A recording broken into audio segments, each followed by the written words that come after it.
ल साथीहरू, गृहमन्त्रीमा चाहिँ सुदन गुरुङको चाहिँ इन्ट्री भइसकेको छ होइन।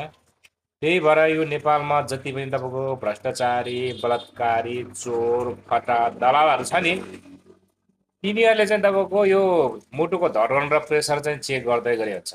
अब तिमीहरूको घरमा कुन कुन बेला कतिखेर तपाईँको पक्राउ पुर्जी चाहिँ आउँछ भनेर चाहिँ तिमीहरूलाई थाहा हुँदैन होइन। त्यो 3 जेलसम्मको लागि चाहिँ तिमीहरूले मुटुको धड्कन र प्रेसर चाहिँ चेक गरे हुन्छ। तिमीहरू त्यतिकै होइन, जेल गएपछि तिमीहरू हार्ट एट्याक भइहाल्छ होइन। त्यही भएर पक्राउ पुर्जी नआएसम्म चाहिँ यो मुटुको धड्कन र प्रेसर चाहिँ चेक गर्दै गर है। ल साथीहरू, गृहमन्त्रीमा चाहिँ सुदन गुरुङको चाहिँ इन्ट्री भइसकेको छ होइन। त्यही भएर यो नेपालमा जति पनि तपाईँको भ्रष्टाचारी, बलात्कारी, चोर, फटा, दलालहरू छ नि, तिनीहरूले चाहिँ तपाईँको यो मुटुको धड्कन र प्रेसर चाहिँ चेक गर्दै गरे हुन्छ।